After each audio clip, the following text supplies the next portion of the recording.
Hey guys, I've got another neat little project going on. It's going to be a Fasor version of my Spyder VS2.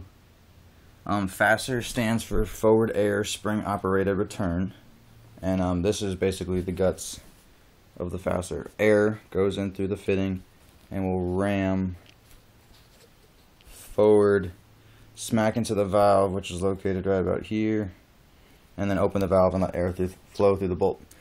This is a Rex Type R ram assembly, except I modified it. There used to be like a little Delrin cap on here that would strike the valve.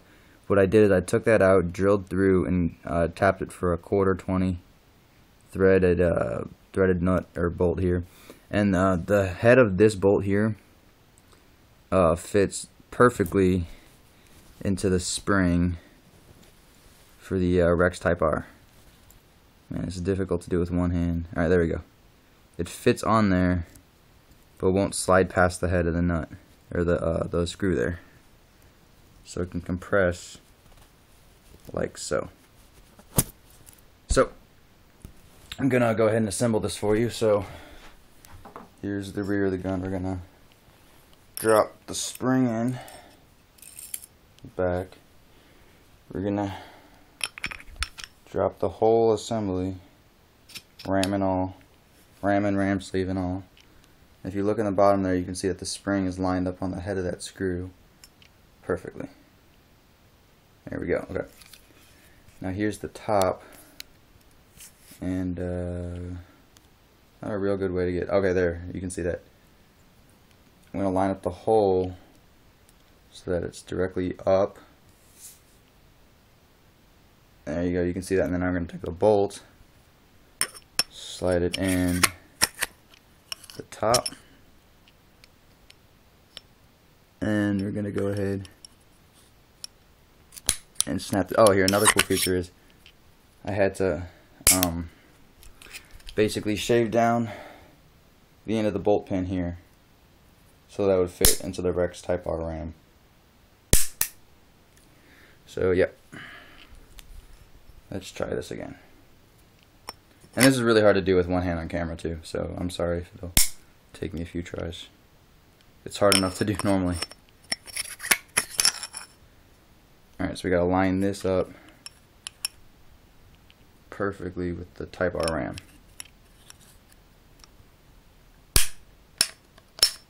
Hey, I think I got it. Let's see here. Oh yeah, I got that. Okay.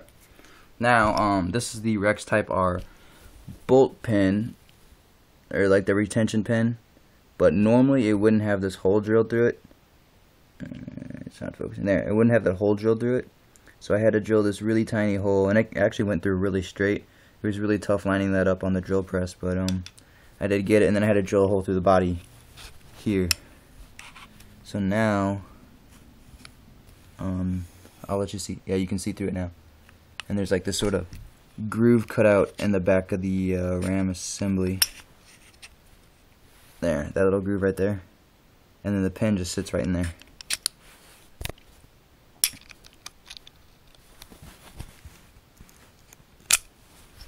Right on through. And then we just put this cotter pin in. Like so. Okay, let's get some air going. All I've got is CO2 right now, no air. So, this is just a WGP or autococker hinge frame, and I've got a WGP bullet regulator, and that is by far my favorite low pressure regulator. It can take extremely high input pressures. I'm going to set you down for a minute. It can take extremely high input pressures, like straight 850 psi coming from the tank, very well, and I won't blow any seals. It can regulate it down to, I don't know, probably about 50 to 100 psi. So I'm going to be doing right now. But another cool thing is if you turn it off, so if you back this screw out, that lowers pressure. If you screw it in, it'll increase pressure. So if you back the screw out and you screw your tank in, like so, air will not come gushing out. Then this is a Fabco Air MSV2, just like a little one-way valve type thing. I guess it's technically a two-way, but you know. So let me take the in board, connect it to the LPR, like so. And then we take the outgoing, connect it to the RAM.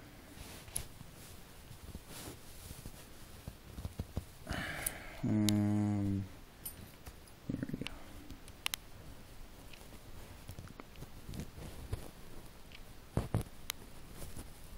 Just like that. Okay.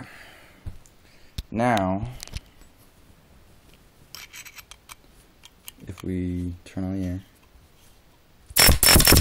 yeah, so that's very low pressure right now, but basically air goes from the LPR and stops in here, and then you'll open up a little spool type thing.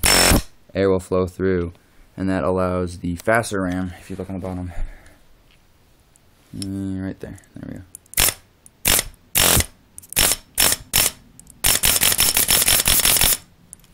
And the bolt. And in the breech. And there we go.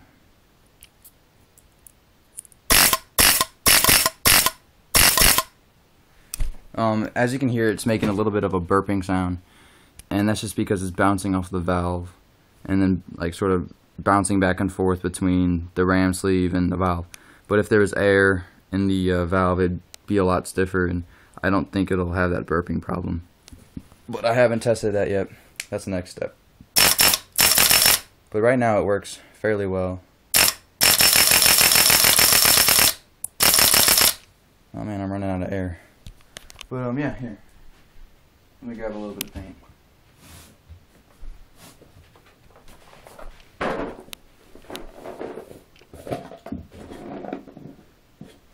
Paint will sit right in the, so it's in the breech. You really can't see that, but there's a paintball in the breech. And then when you pull the trigger, and then it'll go past the detents. And out the barrel. Must be a big bore paint. There we go. But yeah, the bolt is timed perfectly so that when it is fully in the breech, it'll strike the valve. And you can actually adjust when it strikes the valve by that screw I talked about earlier.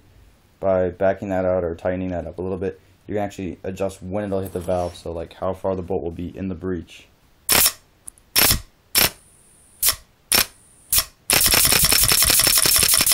Oh man, we're out of air.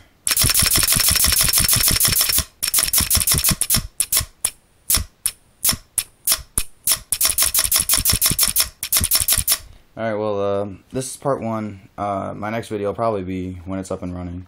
And then I'll maybe make a third video when it's tuned and shooting very well. But right now, it's going pretty good. I'm out of air. I need to get some more air. But yeah, thanks a lot, guys. Bye.